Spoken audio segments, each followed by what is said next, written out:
Hello everyone. तो आज हम लोग बात करने वाले हैं कि कैसे नोट्स बनाने चाहिए और क्यों नोट्स बनाने हैं। इन दोनों ही टॉपिक पे बात करेंगे। जैसे कि हम सभी जानते हैं कि यूजीसी नेट का सिलेबस जो है वो इतना वास्ट है कि ऐसे में अगर आपने नोट्स नहीं बनाए हैं और अगर आप जेआरएफ की तैयारी कर रहे हो तो फिर आपको नोट मेकिंग तो करनी ही पड़ेगी। तो नोट्स कैसे बनानी चाहिए और नोट्स की क्या पूरा प्रॉपर स्ट्रक्चरिंग होनी चाहिए, इन सब चीज़ों को हम लोग आज डिस्कस करेंगे। और अगर अभी तक आपने इस चैनल को सब्सक्राइब नहीं किया है तो कर लीजिए। क्यों? क्योंकि मेरा नाम है सीए नेहा शाह।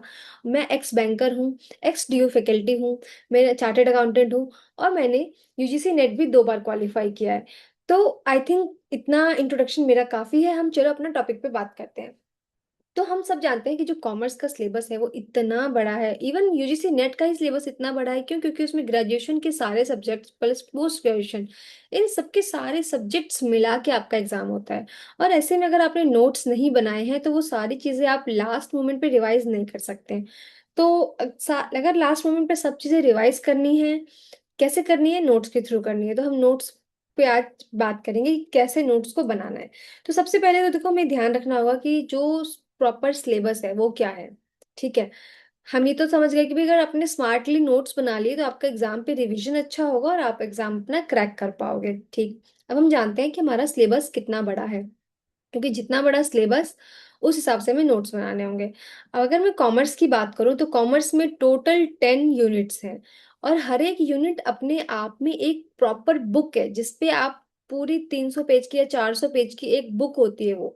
यानी अगर मैं एक एग्जांपल लेती हूँ, मार्केटिंग। मार्केटिंग मैनेजमेंट में क्या है, 300 या पेजेस की बुक है।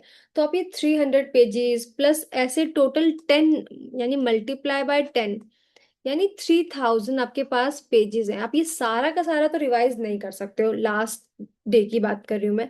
तो हम ऐसे में क्या करेंगे, नोट्स बनाएंगे। मे बी 3000 को पहले हम 300 पे लेके आएंगे, फिर उस 300 को हम पहले 30 पे लेके आएंगे ताकि हम उस 30 को रिवाइज कर सकें। सो दैट कि हमारा एग्जाम अच्छे से हो पाए, हम कोई पॉइंट मिस ना कर पाए। ठीक है, तो चलो, ये हम अपने सिलेबस को समझ गए, हमने ये भी समझ लिया। अब हम समझते हैं कि यू प्रॉपर स्ट्रक्चरिंग क्या होना चाहिए, क्या होनी चाहिए। तो देखो, सबसे पहला ध्यान रखो, 1 पेजर रूल हमें फॉलो करना है। 1 पेजर रूल हमारा अल्टीमेट गाइड होगा जिसमें हमारे सारे टॉपिक्स होंगे, सारे इंपॉर्टेंट फॉर्मूलेज होंगे। यानी एक टॉपिक का 1 पेज, यानी एक टॉपिक पे जो भी हमारे पास टॉपिक है उसका, हमारे पास अगर हम रेशियो एनालिसिस एग्जांपल लेते हैं तो रेशियो एनालिसिस होता क्या है, हमने उसकी डेफिनेशन को कवर किया, कितने तरह के होते हैं, सारे फॉर्मूलेज कवर किए। एंड देन हमने क्या किया, एक revision box, quick revision box बना लिया। ये हमारा हो गया 1 पेजर रूल, सिंपल सा। जब हम ये इस चीज को फॉलो कर लेंगे ना तो उसके बाद हम चलेंगे अगली चीज पे। अगली चीज क्या होने वाली है? अगली चीज हमारी होने वाली है कि जो हम नोट्स बनाएंगे ना वो 3 लेयर्स में बनाएंगे। क्योंकि जब हम पढ़ रहे होते हैं, या आप मान लो आप यूट्यूब से पढ़ रहे हो, आपने क्या किया है, अलग अलग चैनल सब्सक्राइब कर रखे हैं जो कि अच्छी अच्छी वीडियोस डाल रहे हैं, प्रॉपर डिटेल्ड वीडियोस डाल रहे हैं, क्योंकि यूट्यूब पे सब अवेलेबल है। तो आप पहले डिटेल्ड बनाओगे, डिटेल्ड बनाओगे। क्यों? क्योंकि अगर आप डायरेक्ट वीडियोस देखते हो और सिर्फ सोचोगे कि मैं वीडियो देख के आगे बढ़ जाऊंगा तो ऐसा नहीं हो पाएगा, क्योंकि आप फिर वो चीजें भूल जाओगे और आपको कुछ भी रिटेन नहीं होगा। तो आपको क्या करना है, क्लासेस के साथ साथ नोट्स बनाने हैं। तो जो वो वाले नोट्स होंगे क्लास के साथ जो बनेंगे वो काफी क्या होंगे, डिटेल्ड होंगे, प्रॉपर। उसके बाद आते हैं शॉर्ट नोट्स पे। शॉर्ट नोट्स होंगे उसी डिटेल्ड नोट्स में से कुछ पोर्शन जाएगा शॉर्ट नोट की तरफ, जो कि हम क्या करेंगे, बीच बीच में रिवाइज करेंगे। और उस शॉर्ट नोट से हमारा बनेगा लास्ट मिनट नोट, जो कि हम एग्जाम से एक दिन पहले रिवाइज करेंगे।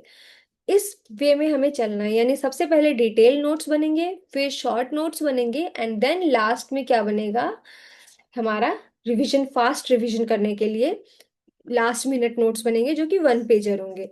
इस तरीके से हमारी स्ट्रक्चरिंग होने वाली। तो सबसे पहले हमने समझ लिया अपने सिलेबस को।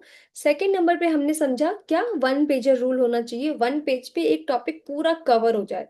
थर्ड नंबर पे हमने समझा कि हमें क्या करना है, नोट्स को 3 लेयर में बनाना है।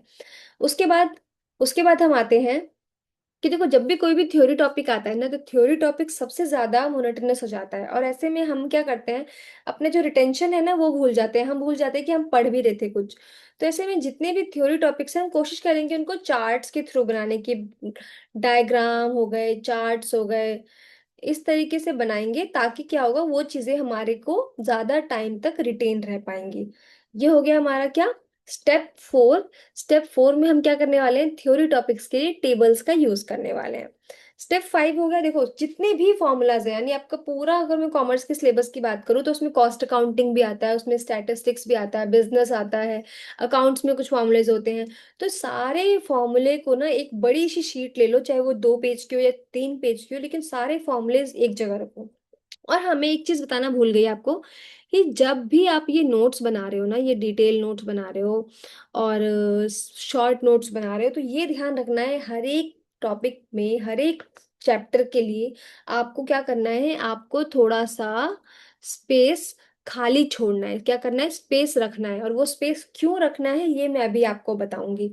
हर जगह आपको स्पेस रखना है, ठीक है। अब हमने समझ लिया कि हमें थ्योरी के लिए क्या करना है, हमें थ्योरी के लिए ग्राफ्स का यूज करना है, चार्ट्स का यूज करना है, हमें एक फॉर्मूला शीट बनानी है जो कि इंटायर फॉर्मूला को कवर करेगी, ठीक। ताकि जब एग्जाम से पहले, हमें सबसे पहले हम क्या करें, अपने फॉर्मूलाज को क्विक रिवाइज कर सके। उसके बाद हम आते हैं कंपैरिजन एंड क्लासिफिकेशन पे। ज्यादातर टॉपिक में क्या होता है ना, एग्जाम टाइम पे क्या होता है, जो सिमिलर टॉपिक्स होते हैं हमें उसमें कंफ्यूजन होती है, और उस कंफ्यूजन के कारण हमारा आंसर गलत हो जाता है, और हम अपने जो है मार्क्स लूज कर देते हैं। तो ऐसे चीजों के लिए क्या जरूरी है, ऐसी चीजों के लिए जरूरी है हमारे पास कंपैरिजन शीट। जैसे कि एनपीवी और आईआरआर, इन दोनों में ही बहुत कंफ्यूजन होती है अक्सर एग्जाम में, और हम फॉर्मूला भूल जाते हैं, या फिर हम भूल जाते हैं कि किस में ग्रेटर देन था, किस में लेस देन था। तो ऐसे में हम क्या करेंगे, ऐसे में हम चार्ट बना लेंगे, एक पैराग्राफ बना लेंगे, टेबल टाइप बना लेंगे, और उसके थ्रू हम इसको रिवाइज करेंगे। तो ऐसे हमारा चलने वाला है क्लास। अब देखो, जो मैं बोल रही थी ना कि स्पेस हमें खाली छोड़ना है, तो वो स्पेस हमें क्यों खाली छोड़ना है, उसका रीजन ये है। जब भी आप पीवाईक्यू सॉल्व करोगे, एमसीक्यू सॉल्व करोगे, तो जो जो टॉपिक पे आप अटके हो, उन सब टॉपिक को आप क्या करोगे, उस स्पेस में जो आपने छोड़ा था वहां पे आप अपनी एरर्स लिखोगे, कि मैंने क्या गलती करी या क्या इंपॉर्टेंट टॉपिक था, वो सब आप वहां पे लिखोगे। और वो सब जब आप लिखोगे तो आपको समझ आ जाएगा कि हाँ, तब मतलब जब तब आप ना एग्जाम में मार्क्स लूज ही नहीं कर सकते। क्यों? क्योंकि आपने सारी गलतियों को कवर कर लिया है, आपने सब चीजें शॉर्टली रिवाइज कर लिया, आपने सारे फॉर्मूलाज रिवाइज कर लिए। तो बहुत चांसेस है कि आपके जो बहुत अच्छे मार्क्स है, आप उसको स्कोर कर पाओ, ठीक है। तो ये बहुत जरूरी है, क्योंकि स्पेस होगा, आप नहीं तो आप क्या कर सकते हो, आप सेपरेट पेज बना सकते हो, जिसमें क्या करोगे, आपने सिर्फ अपनी गलतियों को ही लिखना है, कि मैंने यहाँ पे ये मिस्टेक करी थी, तो मैं ये, मेरे लिए ये टॉपिक इंपॉर्टेंट है।